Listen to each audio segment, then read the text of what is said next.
A few weeks ago, I shared what it was like being an intern at 28, and I didn't realize that it was something that everybody felt to be really scared to start over. I think that's something that gets scarier and scarier as you get older and older. So to inspire confidence and just to really get the conversation going and be honest about it, I brought my two really good friends, Jenny and Mayada, from MBA to talk about their experience interning this summer or just what their summer experience was like. So Jenny and Mayada.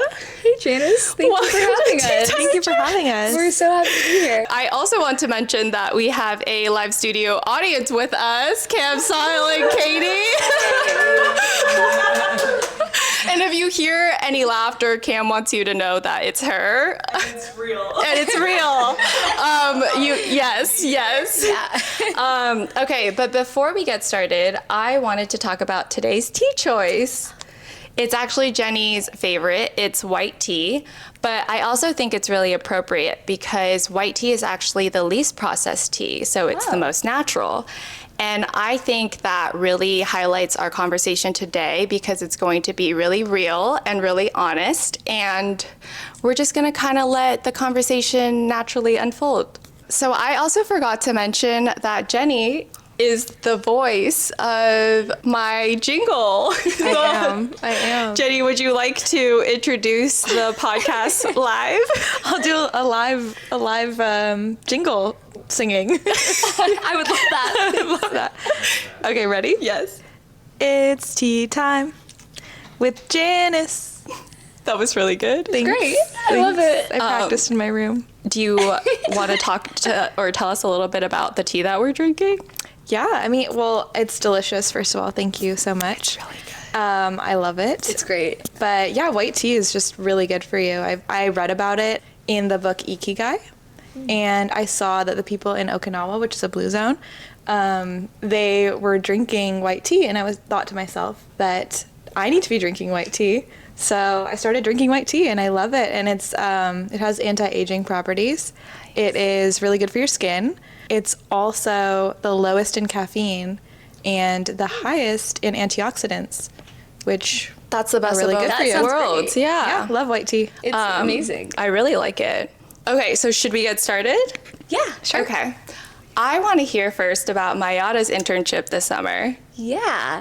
I guess to give context, Janice said that we're on the MBA together. So typically I think people start their MBA a few years out of college. So like I started when I was 28, and during the summer in between first and second year, mostly everyone does an internship, I would say. So I did an internship over the summer and then also in the fall.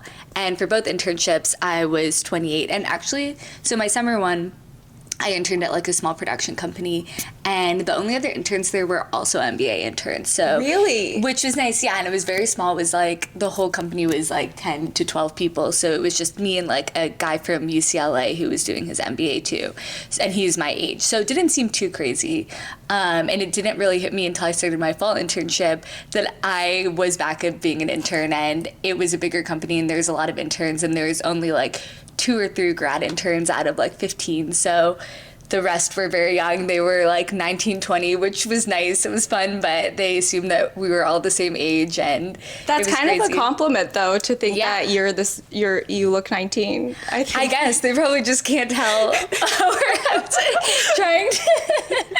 They didn't What get too was close that to me. like, though? Like, what would they say to you? It was so I sat next to one of the other interns, and he was the youngest one. I think he was gonna be a sophomore, like he was starting his sophomore year in college, which is crazy. So he was a full 10 years younger than me, I discovered.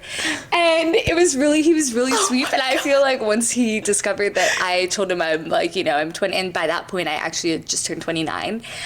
So it was really a full 10 years, and he would ask me about advice for everything. I was almost worried about him like a mother would be, like he just moved to LA. I hope he doesn't see this, but You were caring for him? He's like, yeah, he was like looking for an apartment. He didn't have a car. It was just Did you like, offer to he didn't drive know. for He it? was just transferred to a school here. No, I don't want to get too connected.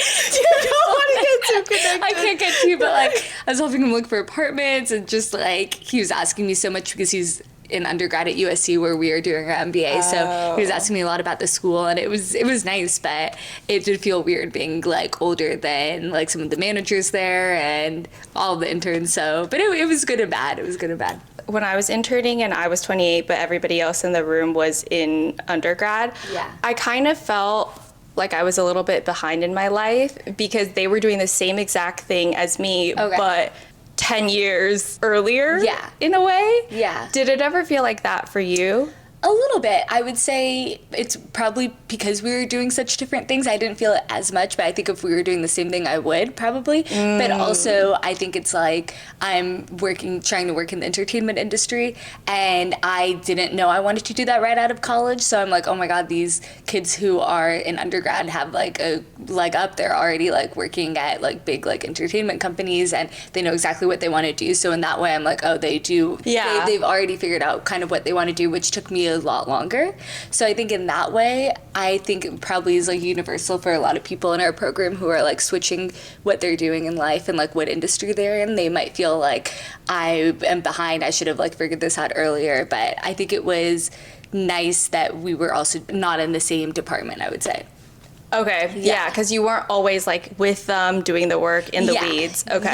Yeah. I didn't really interact work-wise with them at all, but there were like managers and like just people like directors above me who were like my age or like a year or two younger, and I'm always like, okay, shoot, but it's fine. What can you do? Nothing. Yeah. I honestly do feel like, though, sometimes when you're an older intern, you have a leg up because you have more experience and you know what it's like to work in an office and to interact with people and network. Yeah. Versus maybe when I was an intern at 19, I felt like everybody there was my mom or dad. Yeah, I would say that in general, I felt a lot more like confident, I think. Like, I think when you're like a young intern, every little thing feels like the end of the world, or if you can't do a task, or like you're worried about the smallest things. And so it is nice, like, knowing what it's like to be in the workforce and like feeling like even like your manager is like more your peer and like you're really there to learn and like you're not worried about like the small things that they might be worried about. All of them look really panicked running around. Again, hope none of them see this, but like not in a bad way, but that's just how you feel at that age, I think. Yeah. It's funny because this summer when I was interning, there was this one intern and she's so sweet and so nice, but it's her maybe like her first internship or her second, and she made a mistake. Yeah. And she was crying about this mistake, and I was like, really sweet. in the grand scheme of things, it's gonna be okay. But to her, it did feel like it was the end of the world. She was gonna get fired, or maybe she should just volunteer to quit. And I was like, don't do that. But That's really funny. I feel like my first mistake felt like that too. Yeah. And when I was looking at her, I was like, wow, this is how I was behaving at 20. Yeah. And even I feel like you're almost scared to ask for help when you're young because you're like, I should know how to do this if they hired me. And like, now I have no problem asking about that. And I think that's a good thing. Because you realize that nobody really knows what they're doing. Yeah. Jenny, do you have something to say? I feel like Jenny really wanted to say something and we just No. I'm just happy listening. I just don't know where to put the mic. Okay, wait. I'm ready. I have a question for Jenny then. This summer, you had an internship, but you decided to give it up and go to Paris for a month. Yeah, that's great. Can you kind of tell us about the decision behind that? Yeah. So I had an internship lined up like everyone. I felt like I kind of just was going with the flow of it, and it was the offer that I got, and I was excited about it, but I also felt like I was kind of just caught up in the flow of what everyone else was doing. And so I accepted the internship. I actually started the internship, and then 3 days in, I resigned. So there was a lot going on with me personally, but it was also just I was there and looking around and realizing that it wasn't how I wanted to spend my one summer. I was in like a big warehouse kind of place with no windows. Oh my God. Jail. That's crazy. Jail? It was an office. It was an office, but you know, it was like not really what I had imagined for my summer. And I realized that I came into the MBA to kind of move away from this big corporate environment because I came from a banking background. So I wanted to actually move into something a little bit smaller. And then I ended up at a very large company for my internship. So I just kind of looked around and thought, I have a limited amount of time and this isn't how I want to spend it. So I resigned and I decided to just focus on myself for the summer. And I had always said that I wanted to do a French language intensive program. And so I decided to sign up for that. And the Olympics were happening in Paris. And I thought it would be just a really great time to be there. And I had a friend who was doing cooking school and had given me an open invitation to come and stay with her. Thank you, Evans, if you're listening. Anyway, so I decided that that's what I wanted to do with my summer. And I actually also went to Croatia and Montenegro. Oh, I forgot about And my sister came and met me, and we did a whole trip because my great-grandmother is from Montenegro, and we found a letter with her address, and we went to the tiny town in Montenegro that she's from.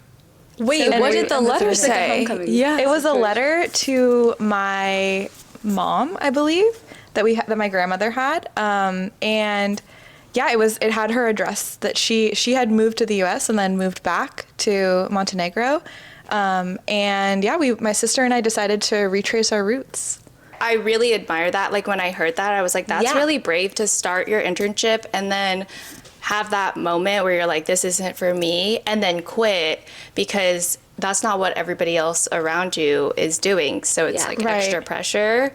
But I also really love it because I feel like you're right. Like this is our only summer. And when else would you be able to have a guaranteed 2 months to be able to just explore? And I also feel like since we're older, you could make that decision. Like I feel like you know how to spend your time and you weren't going to waste it. And I think if you were an undergrad, you would have just stuck it out and been unhappy. Exactly. And I think you don't want to waste your time with something you're not going to do in the future. And That's how I felt too, because I felt like before I would have just gone along with the flow of it, but I realized I just wanted to break it up and try something different. How did you realize it took you only 3 days and you're like, nope, this isn't for me? I think just being there, and I think because I came in and I felt like I had been told different things about what I was going to do, in my role, what my role was based in. I wanted it to be a little bit more creative, and it seemed that it was going to be maybe a little bit more analytical again, which I already kind of have those skills. Yeah. So I wanted to gain a new skill set. So I was thinking, well, I think it makes sense also because in your undergrad you had an experience where you had an internship in fashion in Milan, right? And then you decided and then kind of outside influences go with the flow. You decided to take a finance internship instead. Yeah. And so maybe just your subconscious knew what that felt like, and you were like, I'm not going to repeat the same mistake again. Yeah. Oh, true. Yeah. Absolutely. I feel like I have had multiple experiences where I've done what I felt was the right thing to do based on other people's standards, and then now I want to do what I think is right for me. So, do you ever wonder what if you had done that fashion internship in Milan? Yeah, I think about that sometimes. So basically, what had happened was I actually interned after my freshman year of college at a fashion company in LA. I didn't know that. And I thought that it was a bit of a toxic environment, and it made me question if I wanted to actually go that route. I'm in high school, and all of growing up, I thought that I wanted to have a career in fashion. That was always what I thought about. And my parents, they were more pushing me down the road to something more analytical and something more quantitative. Yeah. Rather than creative. And same with me. Yeah. I feel like most a lot of parents do that. When they think about financial security, and they're like, my child is not going to be financially okay if they go into something that doesn't make any money. Yeah, entertainment or fashion. Right.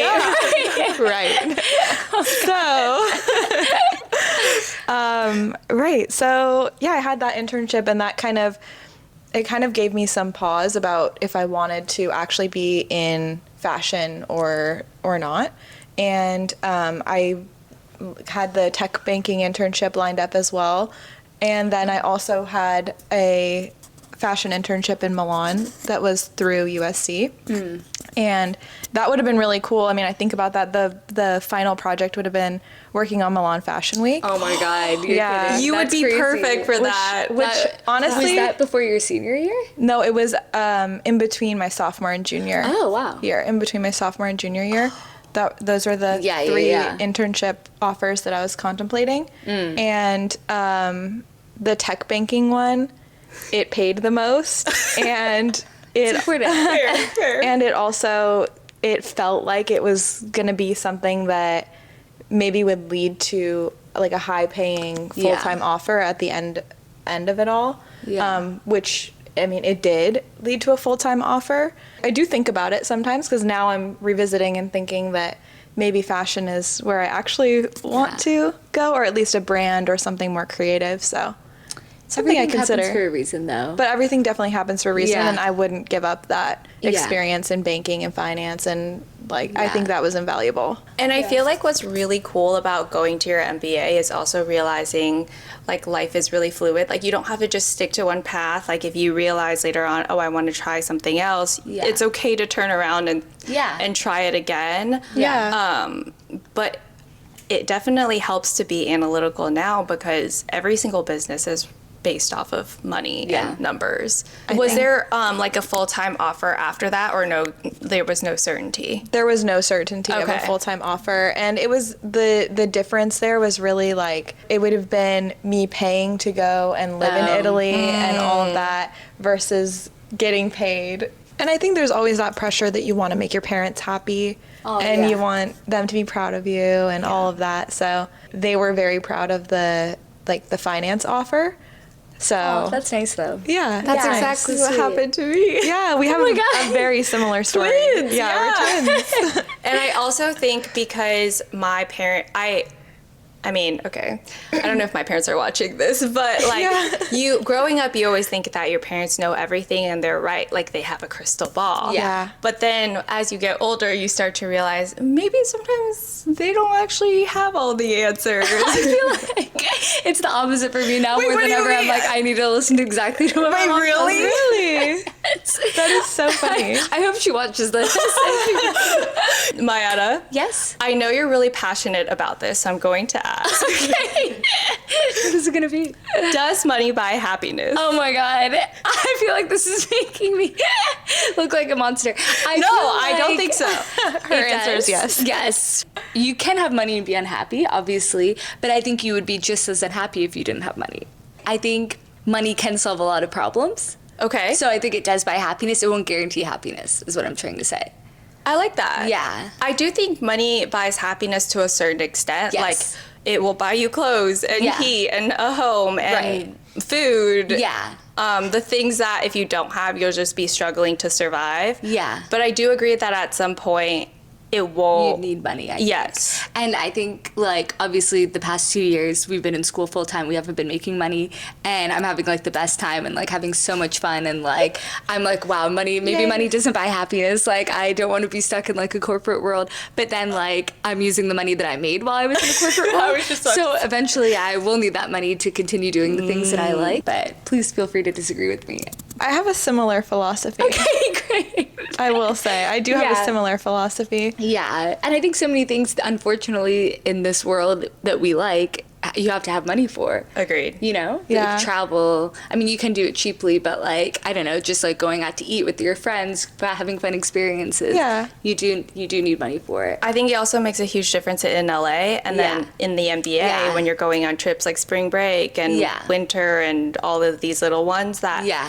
you do need money. And it makes me realize like sometimes to be able to create new memories and have new experiences with your friends, like that is something that you do need. Yeah. So Yeah. technically, it doesn't directly Doesn't buy like- happiness, right. but it indirectly does because then it allows you Yeah. to have these opportunities. Yeah. But I think what you said is very true, that it doesn't Yeah.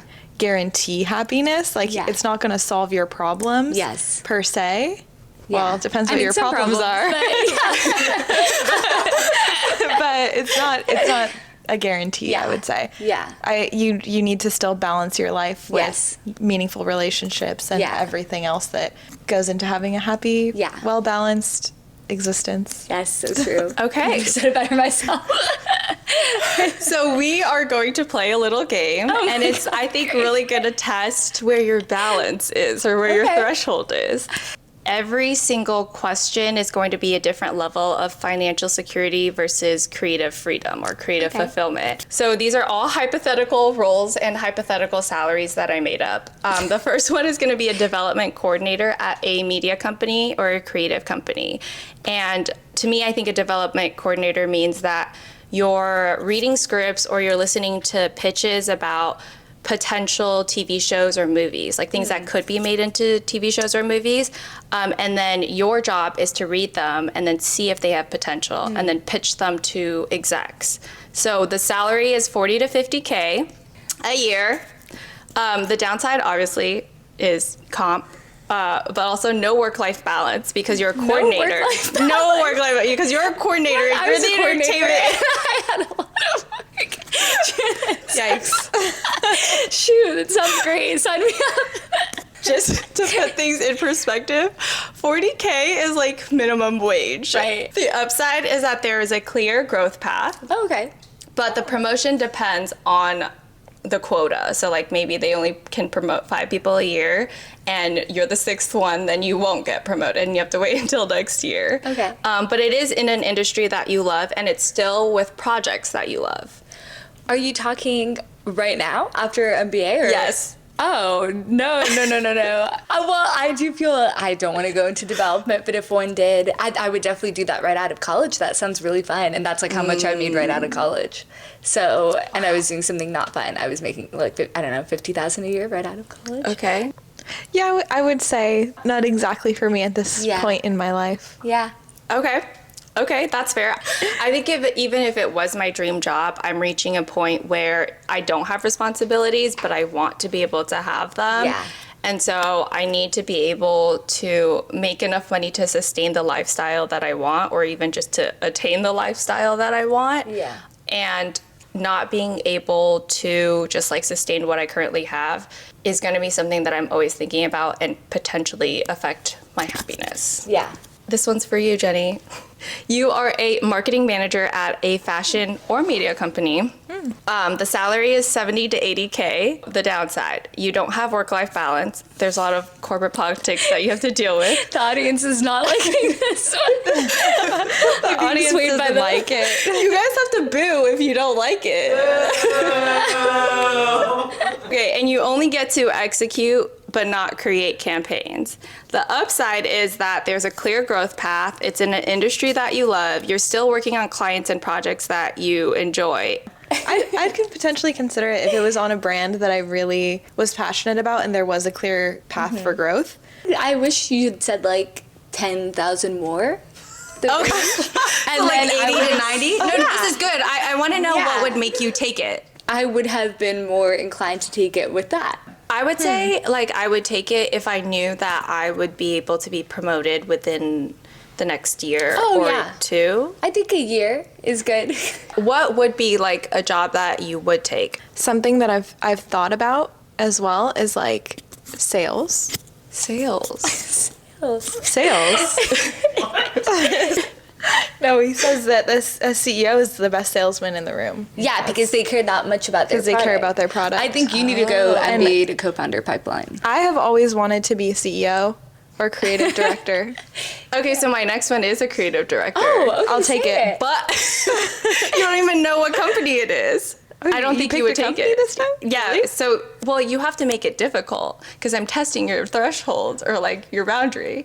So you're a creative director, but you're at a big pharma company. What? But your Sign salary's me up. 180K. Absolutely, yes. I mean, What?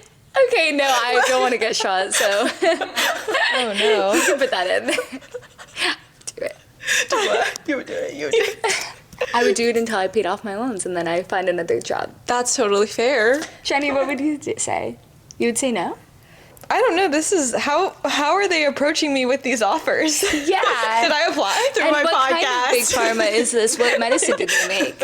I think like any kind of role that would put me on a path to becoming a creative director or CEO, which is why I've thought about like brand strategy, brand management. I feel like that would be a good path for me. Okay. Investigating, at least. Yeah, at least for a year, and then you get that on your resume and you move on. I like that attitude where you're like, oh, this would help prepare me to my other job, but it doesn't have to be the job that you take and that you have to grow in. Because I think working as a creative director at a big pharma company would just sometimes make me question like Ethics. whose side I'm on, really.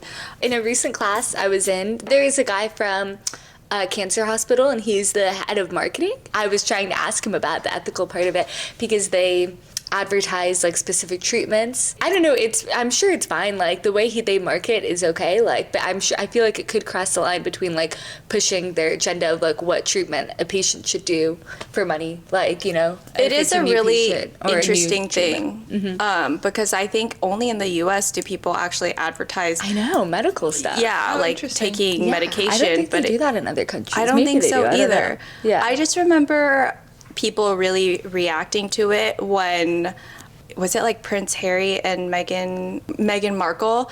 They like just moved to the US and then they did this interview with Oprah. And then during that interview there were ads for medications, and then people in the UK were tuning in like, this is crazy that you guys they don't have advertisements for medication. Like we're We not allowed to a have lot. that. I feel like every other ad is a medication ad. Okay, I want to transition into talking about something that we have talked about at school before and I thought was really interesting, which is, are you a type A or type B person? Who's laughing? The studio audience Cam? should not be laughing. Jenny, you go first. I feel that I am type A, but I actually looked up type A and it looks a little negative. Negative. What do you mean negative? I looked it up It's to see, negative and it when you looked look it up. a little bit negative. It looks Yeah. like maybe someone who's type B wrote it. I wrote it. No, I think like in my life, over the course of my life, people have thought that I was probably more type A than type B, but in this environment, as compared to other people who are getting their MBA, I think I probably come off more type B, which I realized is not a bad thing. It's good, I think. Yeah. I was shocked when you said that you think you're type A, because I always consider you, like I always consider type Bs not easily stressed and very relaxed, go with the flow, and I feel like that's who you are. I think it's the comparison really of being with I think there's this a group. range. I Oh, think because so. you think Definitely that a range. everybody in the MBA is mostly type A? Yeah. Yeah. There's so many people who are I think extreme type A. It depends people. what environment you're in. I am firmly, for me, very type B. There's never been a question in my mind. No matter where you agree. are. Well, it's the only place. Oh, thanks, Jenny. I'm taking it as a compliment. It is a compliment. I looked it up. Oh, thank you. But you just said that someone that was type B wrote that. The type A one. Yeah. Well, a type B person wouldn't get around to writing the type. You're right. It's a lot of like, you know, being a perfectionist, and I think that's good. Like, I do feel that the only place I really feel type A is when I'm with my family, because they're also type B. And so when I'm with them, it's like, you know, I'm the type A person and they think I'm crazy, and I'm like, I'm so relaxed, and you guys don't know me. You don't generally get me. I'm very type B. I think almost to a fault, as I've found out No. recently. There's a wild trend on TikTok that was like your type B friend, and everybody, I was like, shoot, this is exactly like losing your credit card, losing ID, walking around with nothing in your pocket, not locking your door. Oh, her figuring door's it out on locked, your way. everyone. My door's locked. It's always not locked. try. It's never, yeah. Do not try to open your door. Recently, we went on some of our class went on a trip to Sundance Film Festival, which was great in Park City, and we had a great weekend. And for months, I haven't had even a debit card or a credit card on me. I've been using Apple Pay for months. I get gas using Apple Pay. So I finally got my card, and I have my ID. I don't have a wallet. There were loose cards in my pocket, and I, at some point over the weekend, of course, lost them. They fell out of my pocket. Didn't realize until the morning of the flight. And so I had no identification to get on the plane. I went with them to the airport trying to talk to TSA. Of course, like, I had to be interviewed interviewed. I missed the flight. It was I was running through the airport. They She finally let almost me made through. it. I almost made I it. heard that, which is kind of worse. You had to Yeah. watch them close the I know. doors and take Yeah. off. So I watched them close the doors after running through the airport, being interrogated by TSA. They let me through, which was kind of suspicious after like not really asking me very few strange questions, but I saw the plane leaving. I was waving to them. I knew they were all there. And I sat in the terminal and I was like, I need to change my ways. This is crazy. I can't live like this. Wait, but what's crazy, Mayada, is that Yeah. you said someone found your ID and mailed it back to Thank you. you. And I'm about to send them, I brought a thank you card to mail to them. I think you have lucky girl syndrome. Like everything Yeah. always works It out always for works you, out. which is crazy. I think it would work out for everyone. No, I think if it was for me, it just wouldn't happen. It's never life or death. Just remember that. That's what I was remembering while I was in the airport. Or like it's not that deep. Yeah, everything will work out. No. Okay. Yeah. So Janice, are you type A or type B? Okay, so what you said about Yeah. how it's like, situational. I think in school I'm type B. Like everybody Yeah. probably sees me as that. I just You are am just like guys. whatever, go with the flow. See, it's fine, yeah. I'm showing up when I feel like it, when I Yeah. want to.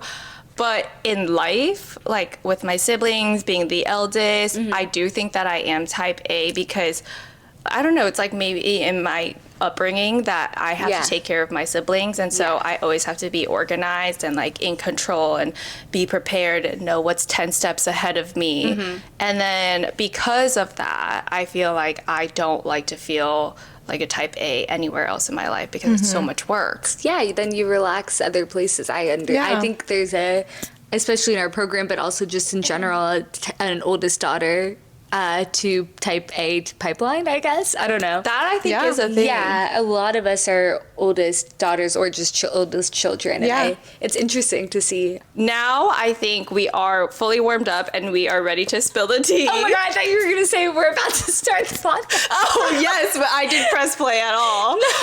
Did I? Oh, I did. Yeah. Okay. Oh my gosh. Okay. Do you guys think that the MBA is worth it? Yes. Yeah. Yes, I think it's been like a huge learning. I'm sorry, that sounded so fake. I'm sorry, we need to cut that out. I'm sorry. Can you ask this question again? I've literally been. I think it's been a huge learning. I'm saying we've learned a lot. I think it's been a huge learning. Do you think the MBA is worth it? Yes, I do. No, seriously, I do. I do, Jenny. I do too, of course. Yeah, I think it's like extremely worth it because we all were in the position where we wanted to change what we were doing, and I think it's the fastest way to do that. And I think that hopefully your salary post grad is, at least I think for a lot of people, like much more than they were making before. So I think in those 2 years it is worth it, and not to mention all of like the networking you make and the friends you make, of course, just the experiences you have are also worth it, I would think. Yeah. Yeah. I think it's really comforting to, Yeah. like, it's a comforting way to transition Yeah. industries because you're not like taking a gap year and you feel really uncertain, like you don't know when you're going to start your life Yeah. again. It's like, okay, I know I have 2 years, Yeah. and it gives you time to explore. Yeah. And then you get to feel like you're more in control in your Yeah. future to be able to like go into whatever you want to do. Yeah, and I've heard this quote a number of times even today, but people say that the MBA is not for your first job right after your MBA, but it helps you later in your career too. So I think people see the effects even then. This whole entire process has taught me more about like being okay with the uncertainty of things and being able to take more risks, even just practicing networking, like going out there. Do you guys think that there was any one thing that you didn't expect getting your MBA? I think I didn't expect to make such good friends, which is a great plus, obviously. And I know that's, not like career-wise, but it's still so nice. And I also weirdly didn't expect to get the soft skills that I've gotten, like just like you said, like the networking, being able to like present much better than I did before, like skills like that. And I think that's been like a huge difference of when I first started versus now, which I think is important for like when you get to any executive level. Now looking back, how do you know? How do you know the difference? Because I think about in old jobs, whenever I've had to do like a small presentation or even like in a meeting where I had to talk a lot, I would get so nervous. I just felt like I wasn't confident. Yeah. I would like panic about it for like days leading up. And now we have to give like long presentations every week, and like, you do like case competitions, you do all this stuff, and like it just, now I'm like extremely relaxed when I have to do any sort of like public speaking, and that's like way different than it was before. I could never see you being nervous, because now when I look at you, you look like you love that. Like you're just a natural. I still definitely don't love it. Obviously with friends it's great. Like if I had to do it in a work, I don't love it, but I think I'm much more comfortable with it now. Yeah. I think you're excellent at it, for the record. You literally stood the up. roast. Yeah, the roast. Oh, but that was fun. Yeah. It was fun, but you were. But I would have been everybody. It was very terrified. impressive. Yeah. And it's hard to be funny Thanks. Okay. in front of a lot of people. Thanks, guys. I did want to improve on my like public speaking and being more confident just in general, and I think that I definitely have improved upon that over these 2 years so far. And you're here. And I'm here. Socially, it's amazing. Networking wise, it's really great too. Yeah. I will say, I feel like the one thing I didn't expect out of the MBA is how it feels kind of like high school 2.0. Yeah. For context, our class in our MBA is around 200 people a class, so which I guess sounds like a lot, but like similar programs are closer to 800 to 1,000 a class. So you definitely know everyone. So I think that's what made it feel more like high school too. Yeah, and I feel like I've talked to pretty much like everyone in our class for That's the a most good part, point. and really have had conversations and I know a lot about a lot of people. Yeah. Personally, which is really cool. So nice, yeah. Because we're all gonna hopefully go off and do great things. Yeah. So. Yeah.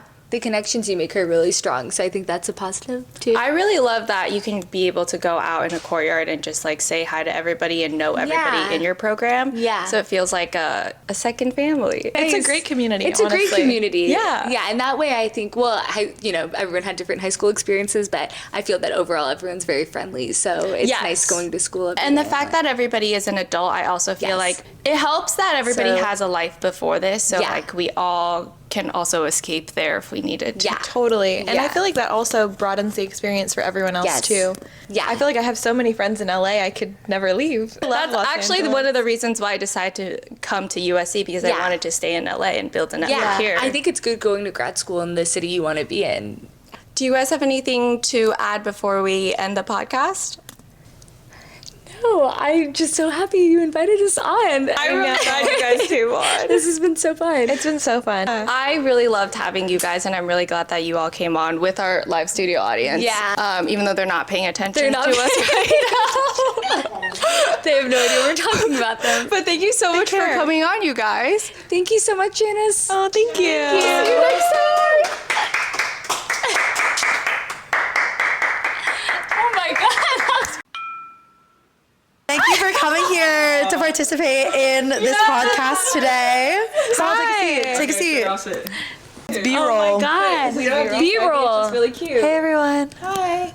Someone Don't be nervous. No, it's fine. I'm not gonna lie. you Scared. It's cute. Because you look like that? Oh. No. Don't say that. These are I'm meant to be on set, I think. I don't want to leave set. I like the lights. 3, 2, Nodes. 1. It's tea time with Janice. Episode of Friends. With Janice. Yeah. Oh, I never watched that show. What? You edited That was the Jenny's video.